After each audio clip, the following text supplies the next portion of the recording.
Catherine Bernardo update. And congrats kay Catherine. I'm very proud pa nga si Mami Min sa kanyang anak na si Catherine. Ay magkakaroon ng wax figure si Catherine dyan sa Madam Tussauds. Yun o. And congrats kay Catherine.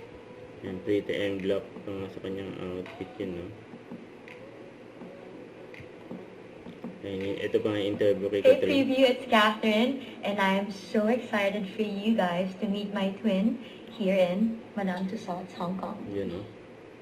Yan, post Up na until preview. today, parang hindi ako makapaniwala na you're gonna be creating my twin or my wax figure soon. So they just got my measurements today and all the details. So we needed to choose something that is very timeless, very me, and something na, hindi nakakasawang tingnan. Yung look na makikita nyo, yun talaga yung maybe one of my biggest milestones. Nakaka-proud lang na nandun tayo, nandun ako being Kath myself. Hopefully, more than anything, sana I'll be able to inspire our kababayans there. Sa ilang years ko, hindi ko naman to in-expect na mangyayari. It's like a really, really good surprise. Yun o. Saka ito pa yung behind the scene ni Catherine for Rexona na endorsement niya.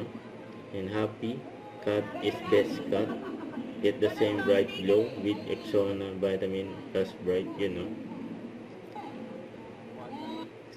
Don't forget to subscribe, click the notification bell for more update. This is Richard Action Vlog. Stay tuned for more videos. See ya.